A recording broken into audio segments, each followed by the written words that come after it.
The unseen power of humanity continued. In the vast stretches of space, humanity had long been a silent observer, a species relegated to the edges of the galaxy, deemed too inexperienced and immature by the Galactic Union. Yet, beneath the surface, something remarkable was happening on Earth. While the Union prided itself on its sophistication, the humans, with their limited resources and relatively short history, were carving their own path through the stars. Earth, a planet once fractured by divisions, was now united in ways the galaxy had never seen. Humanity's history of conflict and struggle had forged a society that valued cooperation, innovation, and resilience above all else. Their fight for survival, and their relentless drive to overcome obstacles, had made them adaptable and resourceful, qualities that the Union could never have anticipated. While the Union's advanced fleets and starships had relied on rigid designs and long-established methods, humans had a unique way of thinking. They were problem solvers, quick to adjust when faced with adversity, and willing to break tradition to forge new paths. Their first steps into space were humble. The humans sent small, unarmed probes to explore the unknown, and when those probes returned with images of distant stars and planets, their excitement was contagious. Every discovery spurred humanity forward, propelling them to build ships, colonies, and technologies beyond what their alien counterparts could ever have imagined. And yet, the Union did not notice. The bureaucrats and diplomats of the Galactic Union, with their long histories of peace, had grown complacent. They believed they had seen it all, and nothing about humanity's early efforts could change that. They mocked the human settlers on distant worlds, calling them reckless pioneers and dismissing their progress as naive. But what the Union failed to understand was that human progress was never about grand gestures or established traditions, it was about survival. The human spirit, honed through centuries of struggle and perseverance, allowed them to think beyond the boundaries set by others. They didn't need to conquer the stars with sheer power or ancient wisdom. Instead, they used their creativity and their willingness to adapt, and in doing so, they began to build something no one else could replicate. On Earth, innovations were taking place at a rapid pace. New energy sources were discovered, and humans began harnessing the power of their sun in ways that were previously thought impossible.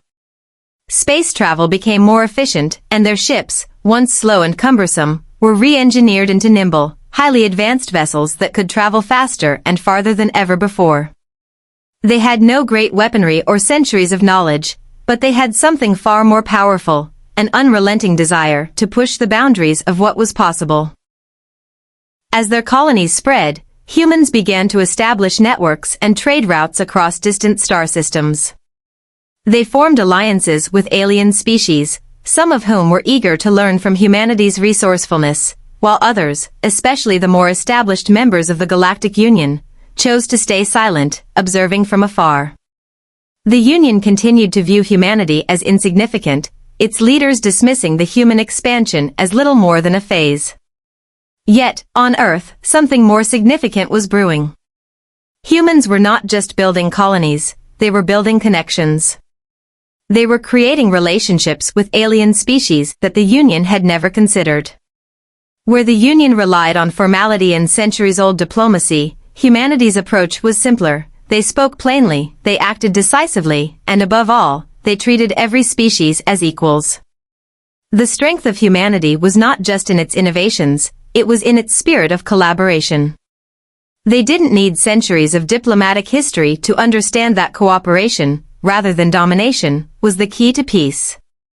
The most surprising part, however, was how quickly humanity's influence began to spread. The younger, less established alien species looked to Earth not just for guidance in technology but for leadership. They recognized in humanity something they lacked, a drive to make things better, no matter the odds.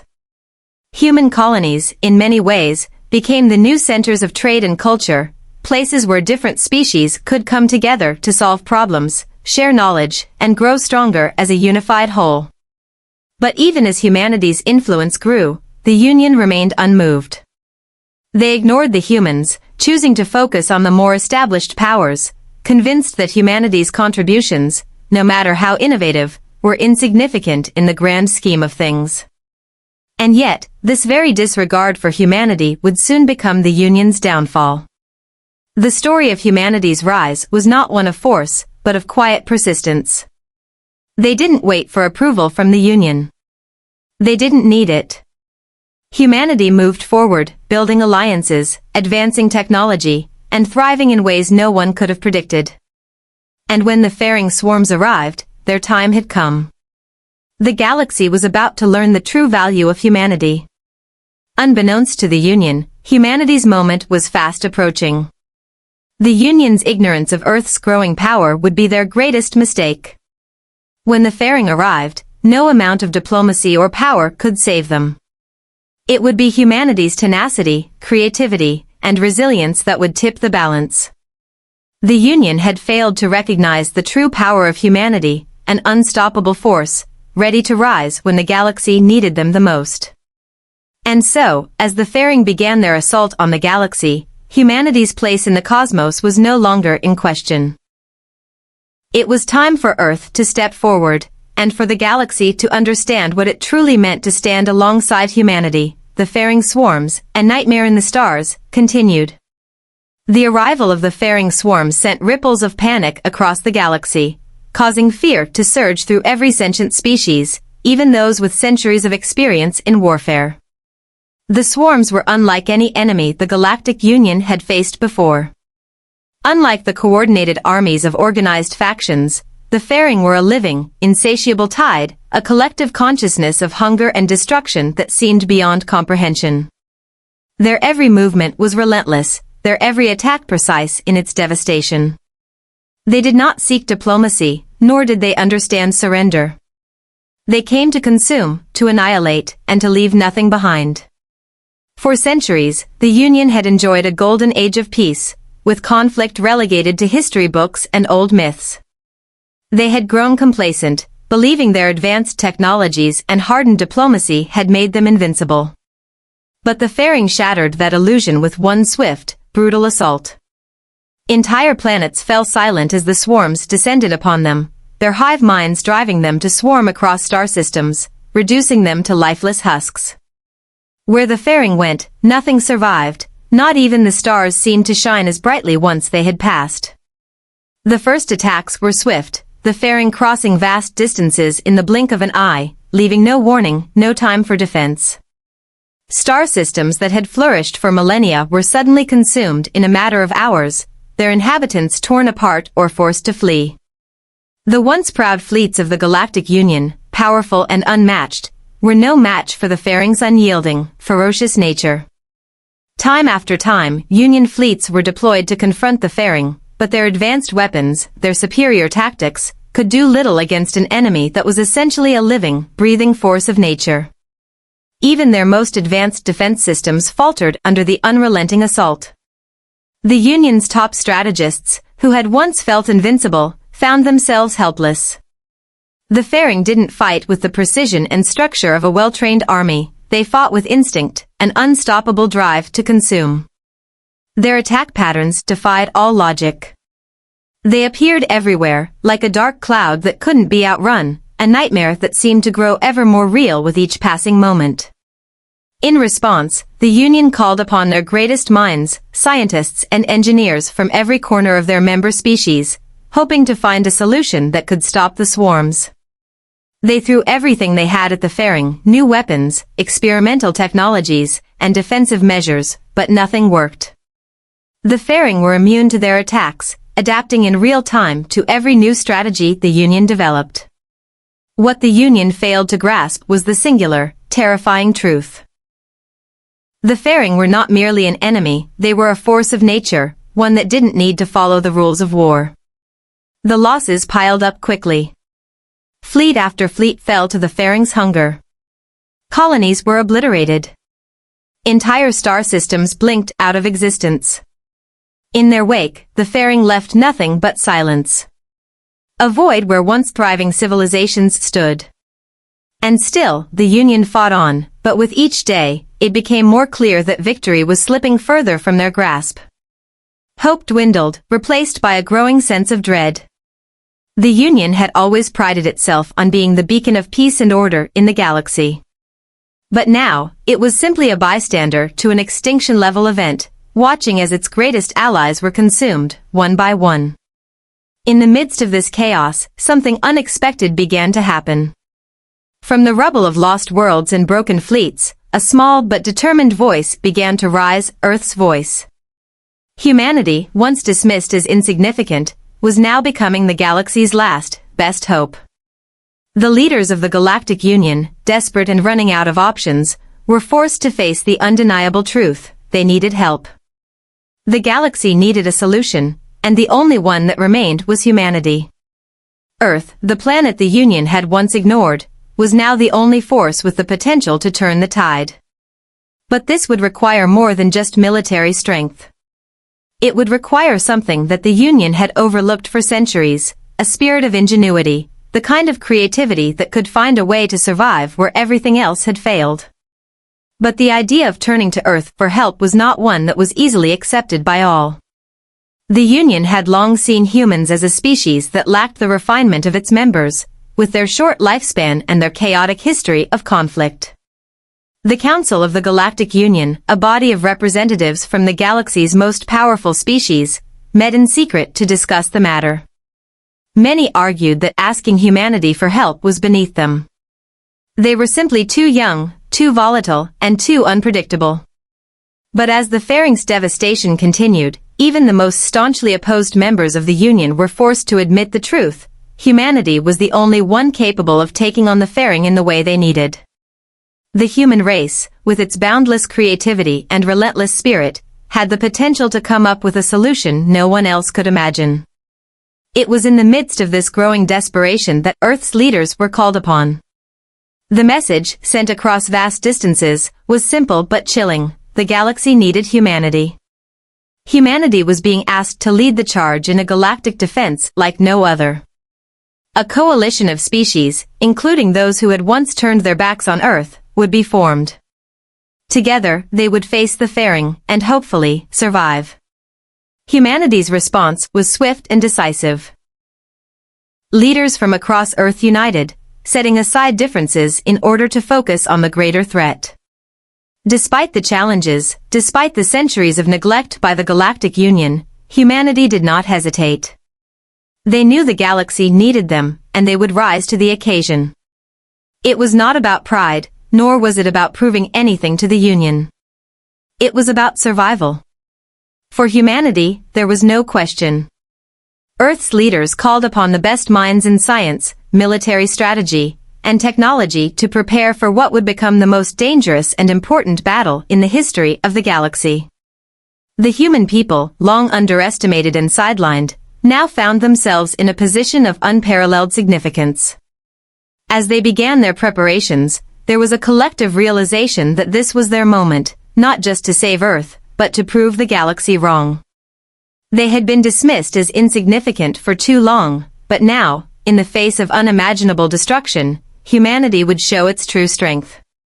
The Faring would soon understand what it meant to face the indomitable will of humanity. The fight for survival was only beginning, and the galaxy would never be the same again. The unexpected alliance, humanity's moment. The galaxy's most seasoned leaders, scholars, and military commanders had long believed that there was a certain unchangeable order in the universe. The Galactic Union had maintained that balance for centuries, guiding the stars with diplomacy, tradition, and the sophisticated military might of its constituent species. The Union believed in their power rooted in ancient alliances, a shared history, and a civilization that had flourished long before humanity had even begun to explore the stars. They were wrong. When the Faring swarms appeared, the Union's meticulous order unraveled. Suddenly, the most advanced civilizations in the galaxy, their billions of years of collective knowledge and wisdom, were reduced to nothing in the face of a relentless, unstoppable enemy. Every strategy, every weapon, every precaution they had in place for such an eventuality proved useless. The Faring did not fight by the rules of war, nor by the logic of established civilizations. They fought with an insatiable, primal hunger that consumed everything in its path. The Council of the Galactic Union, once a symbol of unity and strength, found itself in a state of panic. For the first time, it was clear that their centuries of peace had led to an inevitable downfall. The Union had underestimated not only the Faring's power but also the power of one species they had long ignored, humanity. They had always seen Earth's people as young, reckless, and out of their league in the grand scheme of galactic politics. Now, those same people were their last hope. In a desperate move, the Union called for an emergency summit, an unprecedented gathering of representatives from every corner of the galaxy. The stakes had never been higher, and the most important decision in the history of the galaxy was about to be made. Would humanity, still a relative newcomer to the galactic stage, be given a chance to prove itself? Could the creative ingenuity of Earth's people hold the key to defeating the Faring swarms? The atmosphere in the Union's grand chambers was tense as the heads of the galaxy's most powerful civilizations gathered, their faces solemn with the weight of the crisis. The room was a vast expanse of shimmering technology and ancient stone, reflecting the Union's blend of the old and the new. Around the table sat the Union's council members, senior officials from species that had survived for millennia. Their dignified appearance belied the panic that had begun to spread through their ranks. The threat posed by the Faring was now undeniable. After much deliberation and heated debate, the question on everyone's mind became clear. Should humanity be included in the fight, or was it too risky to place so much trust in a species they had so long dismissed? The decision was not easy. The Union had always prided itself on being a refined coalition of civilizations. Its members had a history of peaceful coexistence, with an inherent sense of superiority that came from centuries of advanced development. To call upon humanity now, when the fate of the galaxy hung in the balance, was a blow to their pride. But as the Faring devoured more star systems, one after another, the harsh reality set in. They needed the humans. A majority of the Union representatives reluctantly agreed to extend an olive branch to Earth. The decision was made, but it wasn't without resistance. There were many who were still unconvinced that humanity had the necessary experience, intelligence, or discipline to succeed. Yet, there was also a growing understanding that humanity's unique qualities, their relentless determination, adaptability, and creativity, were qualities the galaxy desperately needed. The call was made to Earth. The leaders of the Union sent a message, urgent and solemn, requesting humanity's involvement in the fight against the Faring. The message was clear. The galaxy's fate rested on a fragile hope, and that hope was humanity. It was an offer humanity could not, and would not, refuse. On Earth, the response was immediate. The leaders of Earth's united governments came together in an emergency session. Every world leader, every scientist, every strategist, and military commander convened to discuss how they could contribute to the survival of not just their planet, but every civilization in the galaxy. While the Union's request was unexpected, it wasn't shocking. Humanity had long known that their place in the galaxy was not guaranteed. It was a harsh reality, but it had driven them to greatness. The humans knew they could not rely on the Union's methods of diplomacy and negotiation to solve this crisis. The Faring were not interested in words or treaties, they were focused on survival and consumption. Humanity's leaders knew that their best chance lay in the one thing they did better than any other species, innovation. Human ingenuity was their greatest weapon. Thus, Earth's response to the Union's call was one of unity, commitment, and fierce resolve. There was no hesitation. No questions about whether they could do it. Humanity had always found a way to survive against overwhelming odds. The message back to the Union was simple: we will fight, and we will win. The formation of an unprecedented alliance between humanity and the Union's member species began immediately. Representatives from all walks of life, military, scientific, industrial, began to meet and coordinate the galaxy's response. It wasn't just the Union's fleets that would be marshaled in this conflict. Earth's entire military-industrial complex was put to work, creating weapons, ships, and technologies that had never been seen before. Human engineers worked side by side with Union scientists, combining their different approaches to problem-solving. The Union's knowledge of space warfare and human ingenuity blended together in a unique way. The results were remarkable. Humans, with their ability to adapt to any situation, created new weapons, laser cannons that used concentrated bursts of energy to pierce the fairing's tough exoskeletons, ships that could move faster than any other fleet, and powerful shields that adapted to enemy fire. They even came up with new tactics, unorthodox strategies that no one in the Union had thought of before. Humans thought outside the box, where others saw limits, they saw possibilities. Yet, despite the newfound cooperation, there were tensions. Many Union species still saw humanity as an unknown variable. Would they be able to keep up with the Union's advanced fleets? Would their untested tactics actually work in the heat of battle?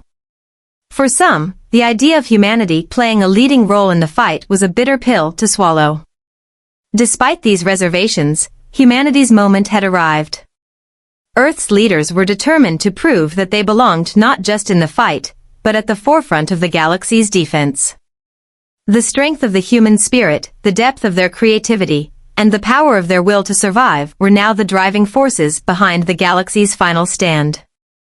As the alliance was solidified and the first wave of human-led fleets launched, Earth's resolve was made clear: they would not allow the galaxy to fall without a fight. The fairing might have been an unstoppable force, but humanity was prepared to stand in their way, using the very things that made them unique. The battle for the galaxy had begun, and the future of every civilization rested in the hands of the unlikeliest of heroes: humanity, innovation, and resolve, humanity's unlikely triumph. The stars shimmered like distant jewels, cold and uncaring, as humanity's fleet began its preparations for battle. The atmosphere on Earth was one of resolute determination, a quiet, focused energy.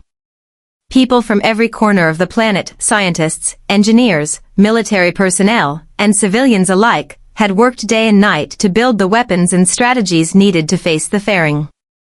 There was no time for doubts or second-guessing. The fairing were advancing faster than anyone had anticipated, and every passing moment meant more star systems falling to their voracious hunger. Humanity had only one choice: to act. The Union's own military fleets, though massive and technologically superior in many ways, were crippled by the swarming tactics of the fairing.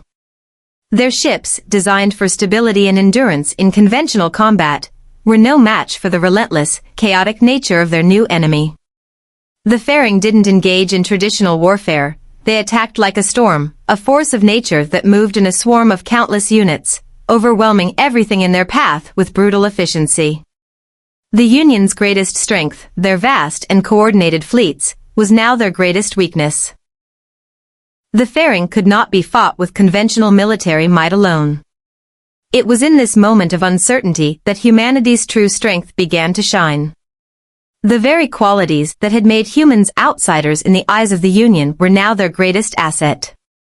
Humans didn't rely on tradition or age-old battle strategies. They didn't cling to the rules of engagement that had served the Union for centuries. Instead, they relied on something else entirely: ingenuity. Humanity had a talent for finding solutions where others saw only dead ends, a willingness to improvise when the situation demanded it. They were unafraid to break free from the established norms, and it was this willingness to think outside the box that would ultimately set them apart. As the human engineers and military commanders worked side by side with their Union counterparts, the first signs of innovation began to emerge. Human-designed ships, far more nimble and faster than anything the Union had built, became the first line of defense. Unlike the lumbering, heavily armored ships of the Union, humanity's vessels were sleek and agile, able to dart in and out of fairing formations with a speed that their opponents couldn't match. They weren't built for brute force. They were designed to outmaneuver, to avoid direct confrontation, and strike where the fairing were weakest. One of the most groundbreaking developments came from a small group of human scientists, who proposed a radical new approach to warfare. The fairing, with their hive-mind consciousness, were incredibly resilient, but they were also predictable.